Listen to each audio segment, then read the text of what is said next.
Hello friends, welcome to my channel.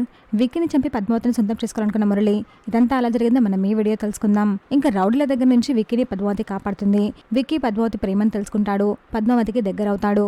అలా ఇద్దరు అక్కడి నుంచి మంచిగా కబుర్లు చెప్పుకుంటూ ఆడుతూ పాడుతూ వస్తూ ఉంటారు. అలా ఎంజాయ్ చేస్తున్న టైంలోనే మురళి సడన్ గా వచ్చి విక్కీ తలపై కొడతాడు. దీంతో విక్కీ స్పృహ తప్పి కింద పడిపోతాడు. అది చూసిన పద్మావతి ఒక్కసారిగా షాక్ అవుతుంది. సారు లేవండి సారు సారు అని అరుస్తూ ఉంటుంది. కానీ మురళి అవేమి పట్టించుకోకుండా పద్మావతి చేపట్టుకొని కార్లో కూర్చోబెట్టుకొని వెళ్తూ ఉంటాడు. ఇంకా పద్మావతిని బలవంతంగా కార్లో తీసుకెళ్తాడు మురళి. సారు లేవండి సారు, నన్ను కాపాడండి అని పద్మావతి ఏడుస్తూ అడుస్తూ ఉంటుంది. ఇంకెక్కడొస్తాడు, వాడి పని అయిపోయింది అని మురళి అంటాడు. మా ప్రేమ నిజమా అయితే, మా మధ్య ఉన్న బంధం నిజమా అయితే సారు ఖచ్చితంగా వస్తారు, నీ పని చూస్తారు, నీ అంత తెలుస్తారు అని పద్మావతి అంటుంది. అంత సీన్ లేదు అని మురళి అంటాడు. ఇంతలో ముందు చూసే వరకు అక్కడ విక్కీ ఎదురుగా ఉంటాడు. అది చూసిన పద్మావతి సంతోషిస్తుంది. కానీ మురళి మాత్రం షాక్ అవుతాడు. కార్ ఆపి విక్కీని అలాగే చూస్తూ ఉంటాడు. విక్కీ మాత్రం కోపంగా మురళిని చూస్తూ ఉంటాడు. చూసాక ఫ్రెండ్స్, మరేం జరగబోతుందో. ఇలాంటి జెన్యూన్ అండ్ రెగ్యులర్ అప్డేట్స్ కోసం మా వీడియోకి లైక్ చేసి ఛానల్ని సబ్స్క్రైబ్ చేసుకోండి.